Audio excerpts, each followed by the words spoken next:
This program is proudly brought to you by LateNightMedia.com for all your podcasting, comedy writing, and hot steaming pod needs. LateNightMedia.com. Conscious wisdom, challenging our skeptical, critical thinking, digging deep into the dark and the light, and exploring the depths of our mind, body, and spirit. The podcast sprinkled with science, creativity, ageless wisdom, philosophy, and conspiracy. So be part of the discussion and get involved. Be part of the action of thinking and being the revolution. Be conscious with wisdom.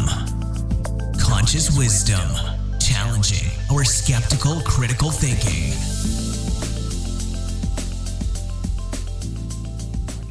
But I've always wondered whether or not, if these are the ways, maybe these, if there are spirits that they can use these tools themselves to try and bridge that gap. Because if you're something from another side, or maybe in a different dimension, maybe. What could you possibly do to, if you can see like us just as we see them, you know, maybe these tools that are around are their ways to try and go, hey, you know, there's something here. Because I find it interesting because you always got the dimensional theory, whether or not it's another dimension looking at you, which is happening, especially if you're not picking up, it's like your mum, if it's a poltergeist and you can't figure out what it is, or if it's an alien.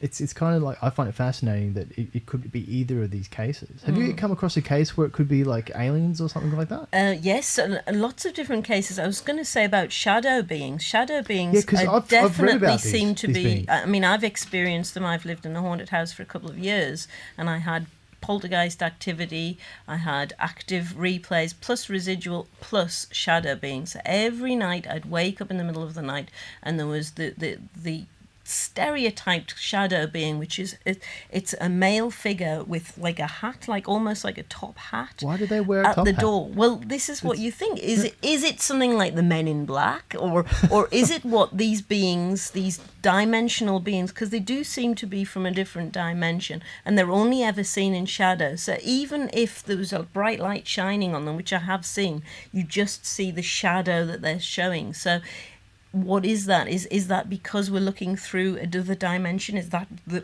or it could vision simply that they want be to show? your brain turning it into a shadow because it's not used to it? Because it's a phenomenon that was really prevalent with like indigenous races, was that if you didn't understand that thing, like the sailing ships or the planes that were flying over, they wouldn't see it. And the shamans would be there because obviously they're very, very spiritual. They know about dimensional, you know, things and how it relates to them. They could see like the planes and stuff going through, and the tribes couldn't see them.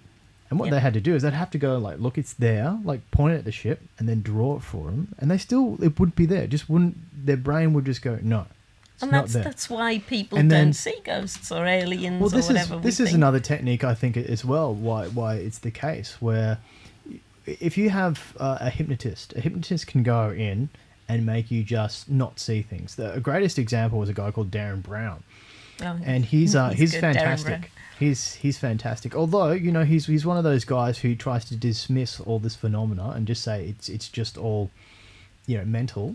But what he does is he'll do a thing where he'll just get a guy in a room, and the classic case was he made himself invisible, and the guy just went, oh my god, and you can see it's a real reaction. It's not fake or stooged, as he says.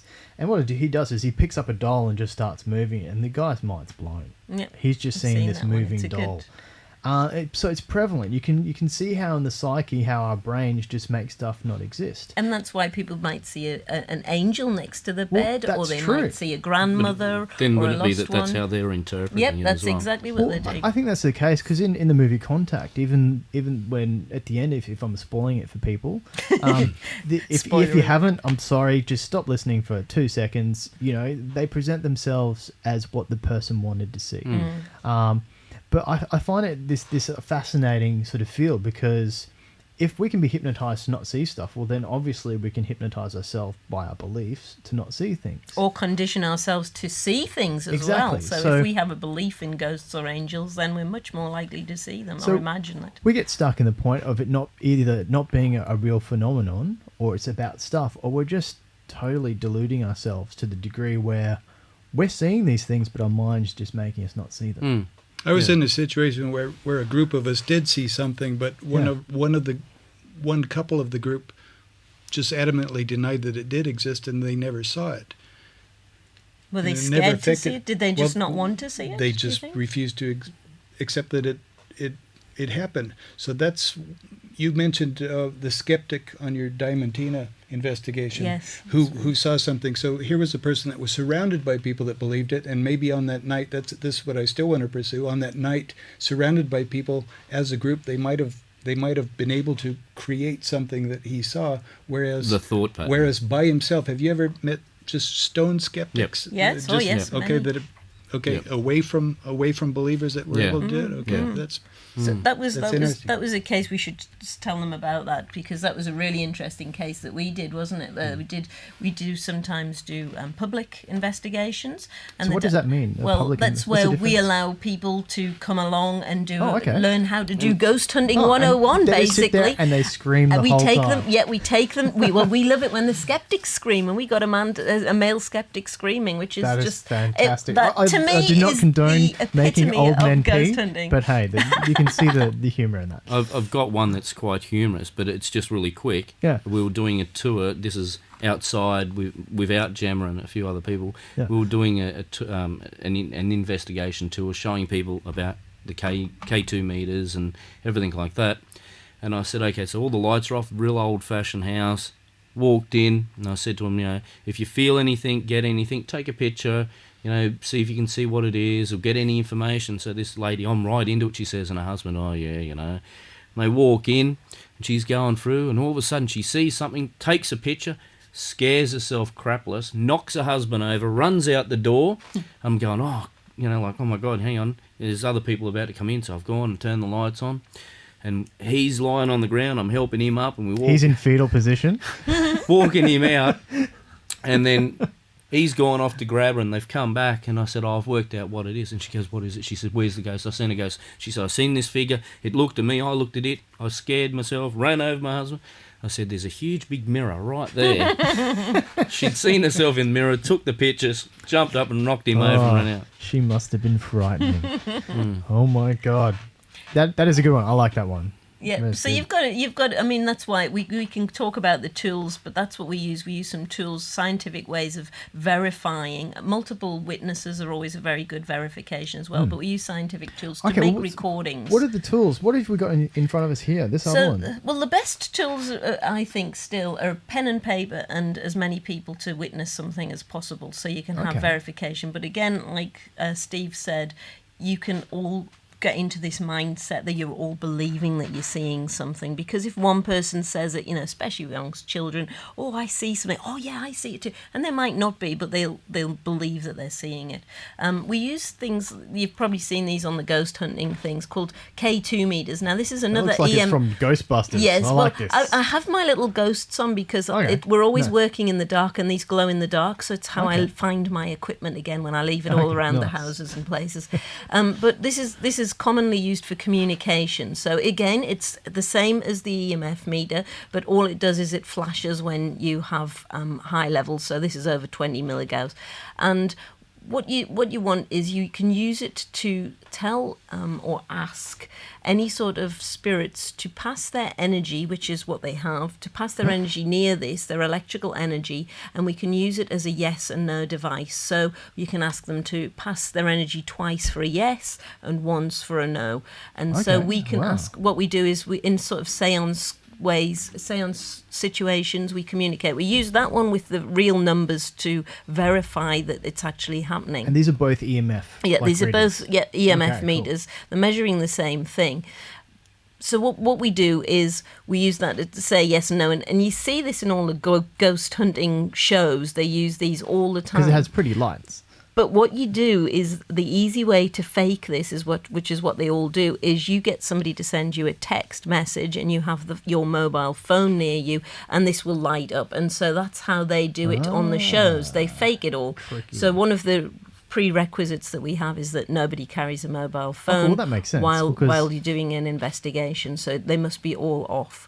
So that's what we use. So what we do is we do some public ghost hunting. Let people use these sorts of That's things. cool. I like that. We use voice recorders to again ask questions, and often messages will be left on the thing, and I've got some examples that we can show. Actually, we can play. yes, I do have some examples, and I managed to get them rock and roll. So this was I've at, got the hell one. Yeah. You actually marked. Do you want that the first one?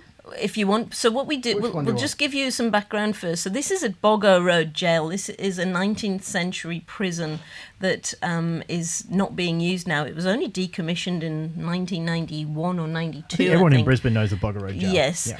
and it's Victorian prison, and it was I was part of a ghost tour that Jack Sims Brisbane Ghost Tours runs, and they invited me to go along. And you go along, and you ask some questions. You have recorders going. Often you won't hear the response, but on the recorders you actually get it. So what they've done is they've imprinted a response, an energy on there. Now the ones that I've done, they've not been touched or manipulated in any way. I know that on ghost shows they often run it through these machines and manipulate them to sound like things, slow them down, change the I've seen frequency. this before, yeah. That's a load of rubbish. If it's Okay, not yep. actual, I don't think it's real. Okay, cool. So this Okay, is let's this try is it. Okay. one of the I'll see if responses. my technology works, and See what you think, Steve.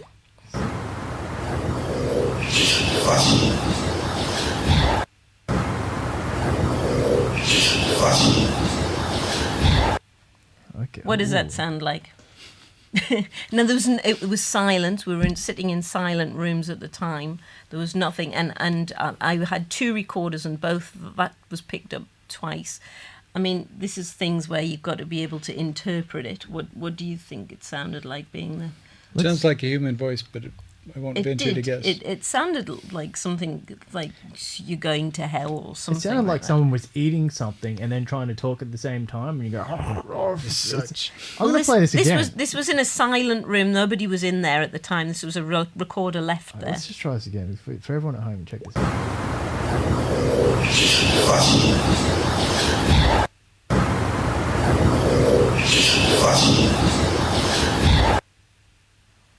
Wow, it's something. But the thing is, there's something there. It's not definitely manipulated, audible. and it's loud as Audible. well. That's actually really loud that it came out as. So listen, there's a couple of others there as well. Okay. This is just.